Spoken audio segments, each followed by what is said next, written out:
Top officials from the U.S. and China discuss reducing tariffs over video conference, but experts say it may not be enough to help China's trade issues. NASA issues a warning against Beijing, saying it plans to take over the moon in the coming years. But China fires back, accusing the agency of pushing a smear campaign. Heavy downpours and floods are sweeping China, and forecasters say this year's rainy season isn't letting up. Shanghai announces 2 new rounds of mass virus testing, while another city with 7 million people is ordered back under lockdown.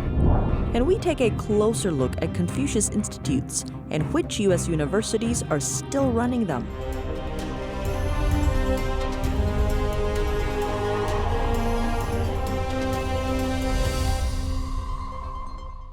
Welcome to China in Focus. I'm Tiffany Meyer. With much of the nation enjoying cookouts and sending up fireworks, the White House was working to keep lines of communication open with Beijing.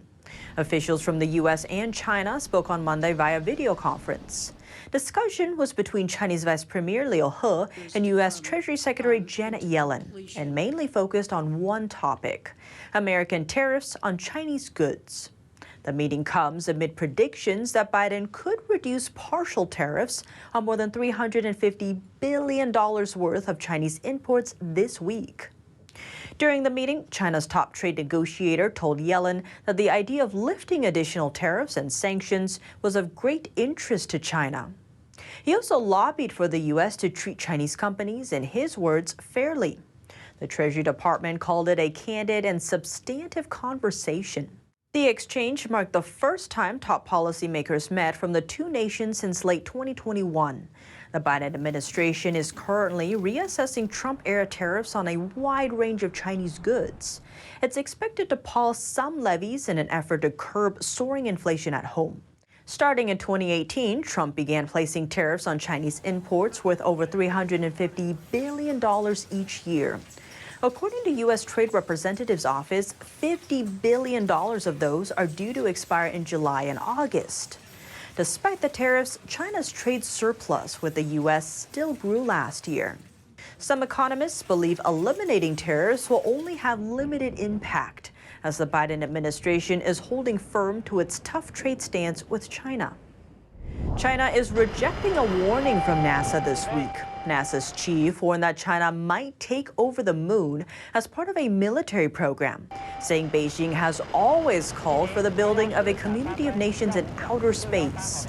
China described that statement as irresponsible on Monday. Beijing has stepped up the pace of its space program in the past decade, focusing on moon exploration. The country achieved its first uncrewed lunar landing in 2013. It plans to send astronauts to the moon towards the end of this decade.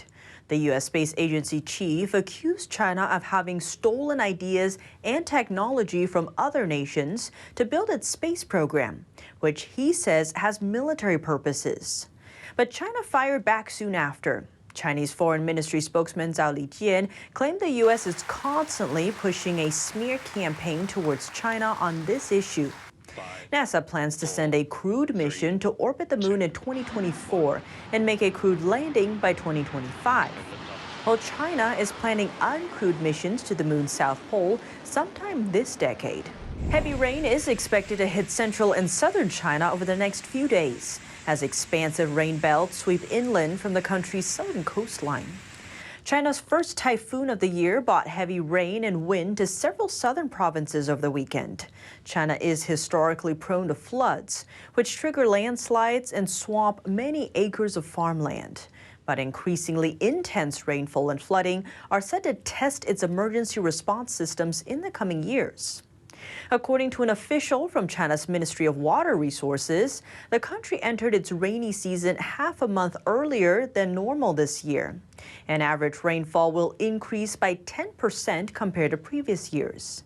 In recent weeks, historic rainfall and flooding in southern China have destroyed property, paralyzed traffic, and disrupted the daily lives of millions. Forecasters predicted last week that extreme weather, including unusually heavy flooding, is expected to continue in China through August. A southern Chinese city home to 7 million residents is going back under lockdown. Now, no one is permitted to leave the city, and residents in high-risk areas are confined to their homes. Public transportation is also suspended indefinitely. The city is called Wuxi. Authorities there launched the lockdown orders on Friday. Thousands of locals are said to have already been sent to quarantine centers. The reinstated rules comes amid the start of a new COVID-19 outbreak there. The first of the new cases was discovered last Tuesday. Over the next 4 days, the city virus tested over 5 million people, more than 70% of its population. State-run media reported that the massive rounds of testing brought back just over 100 COVID cases. Though due to the Chinese Communist Party's history of underreporting pandemic data, that number could be much higher. Videos shared online show crowds waiting to be bused to quarantine locations on Friday. Though temperatures reached 90 degrees that day, virtually all people there were seen wrapped in hazmat suits while waiting for transportation.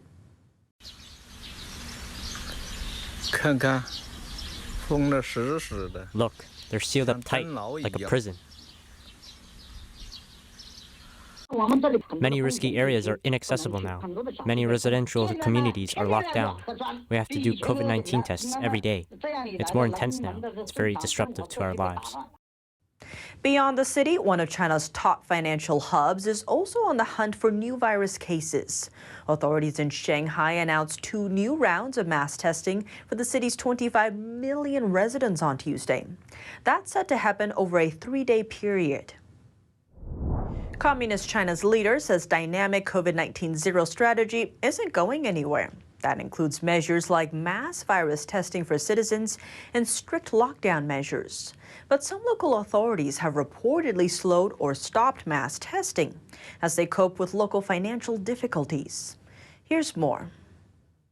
Chinese leader Xi Jinping has required local authorities to stick to the country's COVID-19 zero strategy at all costs. The strategy features mass testing for citizens and strict quarantine. It aims to completely cut off infection spread.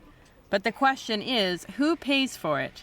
China's National Healthcare Security Administration announced at the end of May that local branches of government under the Chinese state should fund their area's mass testing costs.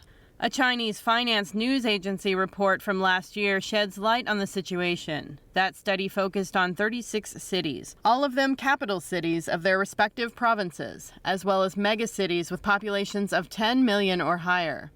It found that combined, they paid a whopping $18 billion plus for mass testing.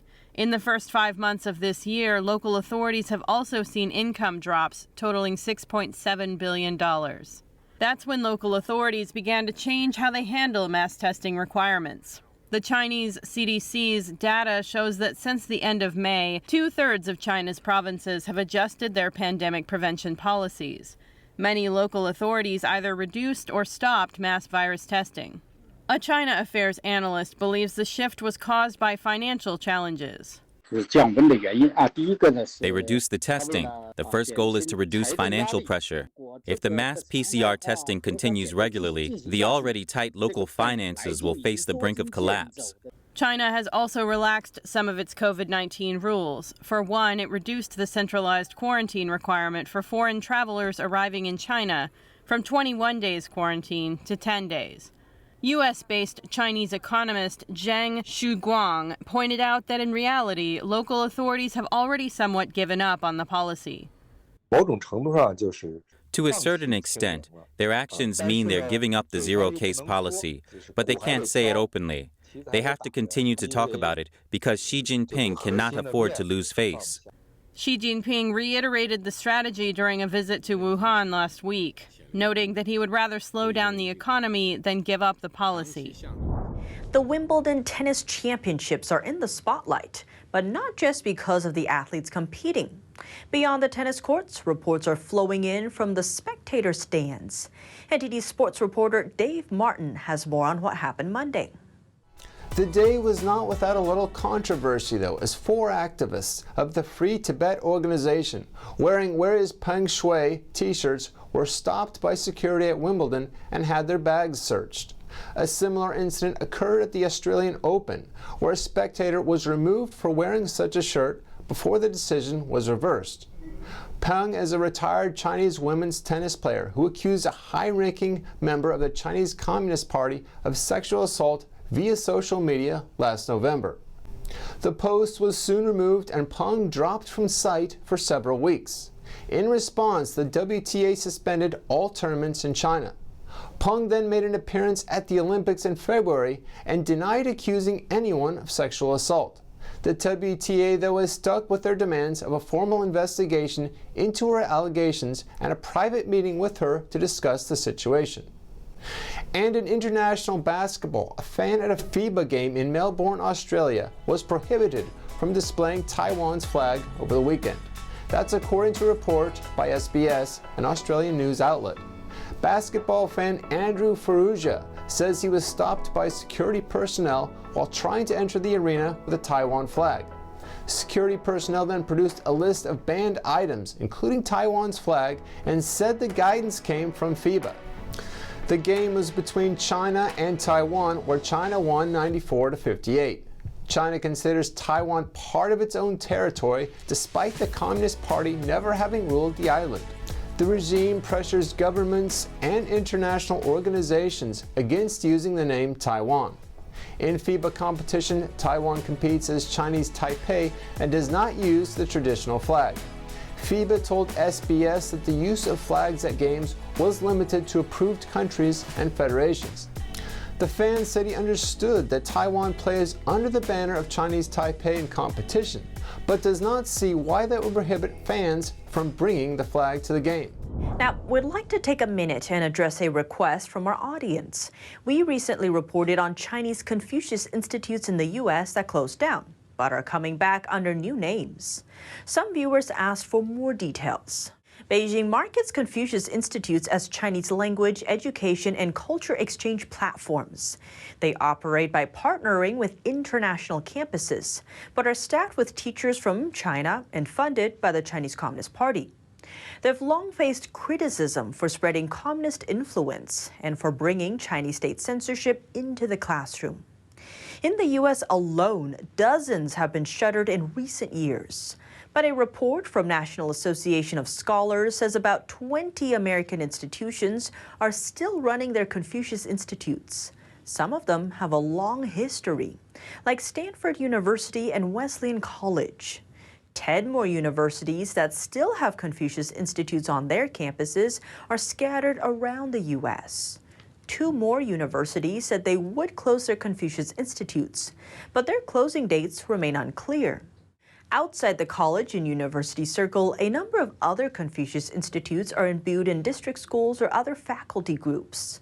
The report adds that more than 100 Confucius Institutes in the U.S. are already closed or in the process of closing. But many colleges and universities have started up similar programs under new names, all while continuing to work closely with the same Chinese institutions they partnered with under the Confucius program. Some of them have also retained the same teachers who staff their Confucius Institutes or held onto other sorts of relationships. The report also urges people to report new or closed Confucius Institutes or additional information about them to the National Association of Scholars. They can be reached by email at oxnevad@nas.org. That's all for today's China in Focus on YouTube. We're now sharing a shortened version of our program here after being demonetized for more than a year. Here's what to look out for in our second half. Taiwan is getting ready for a possible war. On top of the island's troops, civilians are also on high alert. And an expert calls China the worst example of a dictatorship that locks its citizens behind a digital iron curtain. That comes from Katrina Lantos-Sweat, president of the Lantos Foundation. And she says it all ties back to companies here at home. The full episode is available on our partner platform, Epoch TV. To sign up, click the link down below. Thanks for watching China in Focus. I'm Tiffany Meyer, and see you tomorrow. Presenting the heritage of traditional Chinese martial arts, promoting martial ethics, and reviving the true tradition. The 2022 NTD International Traditional Chinese Martial Arts Competition preliminaries will be held in New York and Taiwan. On August 28th, the finals will be broadcast live online worldwide. Registration hotline 188-477-9228. For more information, please visit martialarts.ntdtv.com.